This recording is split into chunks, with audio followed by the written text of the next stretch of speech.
Okay, Chodesh Tov, we're in the Chofetz Chaim, a lesson a day.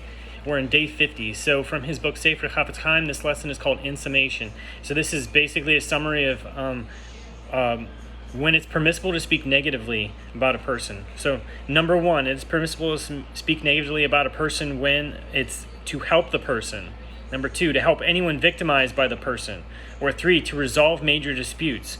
Or four, to enable others to learn from the mistakes of that person, provided that, and this is like a subcategory under four, one's remarks are based on first-hand information and careful investigation. And number two, it is apparent that this person is wrong, and the person has been spoken to but refuses to change his behavior, and the statement to be made will be true and accurate, and the intent of the speaker is for a constructive purpose only, and there is a reasonable chance that the intended goal will be accomplished, and there is no alternative means by which to bring about the intended result, and no undue harm will be caused by the statement.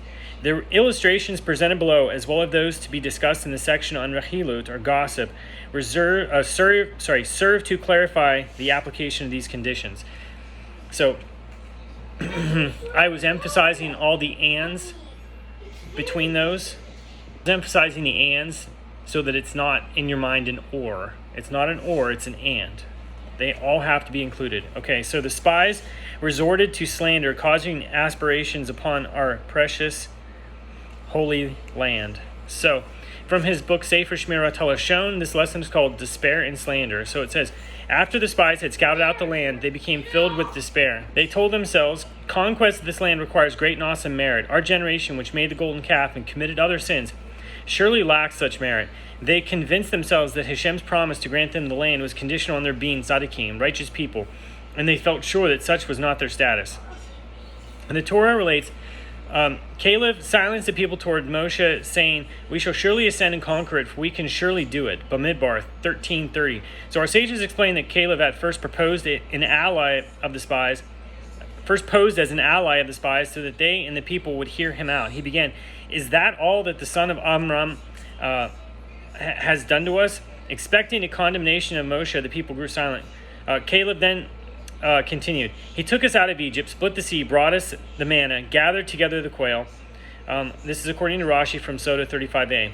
So Caleb's intent was, had Hashem led the Jews according to the strict measure of justice, they would have never been granted the miracles which they had already witnessed and benefited from.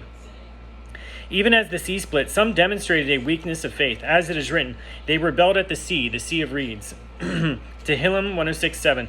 The people had complained before being granted the manna, and at other times as well.